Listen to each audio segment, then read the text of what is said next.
公元317年，羅耶王司馬睿喺建康重建朝廷，史稱東晉。但係司馬家嘅聲望已經今時唔同往日啦，因為東晉立國唔係靠司馬家，係靠士族嘅支持。士族係乜嘢人呢？即係指做官嘅人。大唐朝之前，官員可以世襲而不論才能，造成上品無寒門，下品無世族，即係基層百姓一世都冇辦法向上升級，而貴族一出世就係貴族。現代嘅人話嚟講呢，就係階級固化。而呢一種唔公平嘅現象可以維持幾百年咁耐，主要係因為皇帝一個人根本冇可能有效統治晒全國。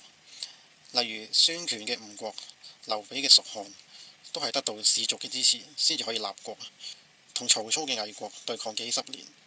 相反，當士族唔再支持你呢，蜀吳兩國差唔夠幾年就俾人滅國。點解士族可以大過皇權呢？其實喺國家正常運作嘅時候，例如秦漢，士族的確無法超越皇權，但係天下大亂嘅時候，朝廷都無力掌控所有地方，士族就會趁機會提升實力。第一，平民百姓為咗逃避沉重嘅賦稅同埋人身安全，被逼做士族嘅奴婢或者佃農。士族多咗田地同埋人力，經濟勢力都大幅增加。第二，治安惡劣嘅時候，士族為咗自保，會將奴婢變成自己嘅部曲，即係私人軍隊。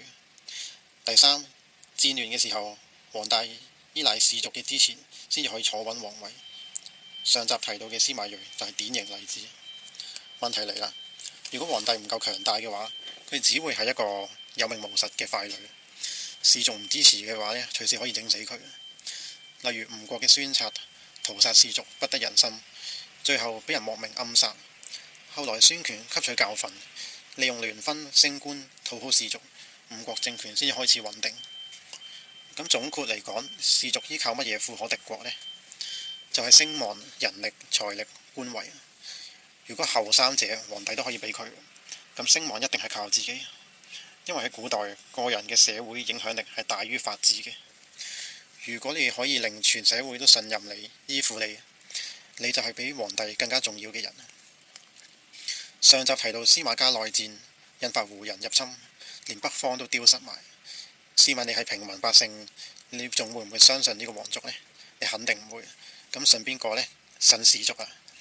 因為古代嘅百姓知識水平好低，佢哋咩都唔識，只係信三樣嘢。